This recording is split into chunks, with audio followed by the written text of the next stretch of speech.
Pozdravljeni iz uredništva Spletnih novic. Ponovno sem z vami Maja in to je povzetek prispevkov preteklega tedna.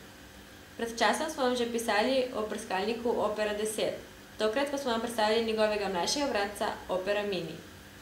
Po zadnjih podatkih je to namreč najbolj uporabljen mobilni brskalnik na svetu.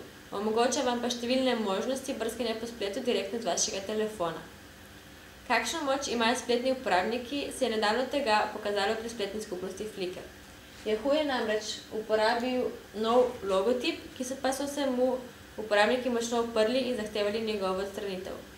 Yahoo se je nanj odzval z nekaj ostrimi besedami, saj je med uporabniki Centralne Amerike zelo priljubljen, medtem ko ga na zahodni in vzhodni obali večinoma kritizirajo.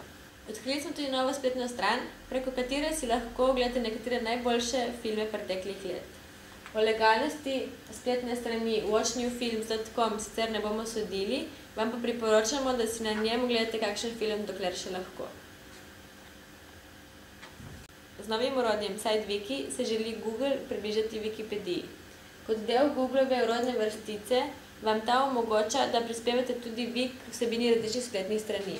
Enostavno označite del besedila ali celo spletno stran, ter v stransko vrstico dodajate svoj komentar ali povezavo na dodatne informacije. V sklopu Twitter dneva smo pisali Twitter Tis. Večkrat namreč uporabniki napišejo na Twitter kakšno zanimivo objavo. Vi lahko preko tega portala zanjo glasujete ali celo kupite majico s podobnim napisom. Ker pa se bo jutri v Portorožu začel zlati boben, smo nekaj vrstic o njem napisali tudi mi. Kaj vse se bo na njem dogajalo, si lahko preberete na njihovi spletni strani. Definitivno pa bomo o dogajanju napisali še kakšen prispevek tudi po njem. Se vidimo v nedeljo!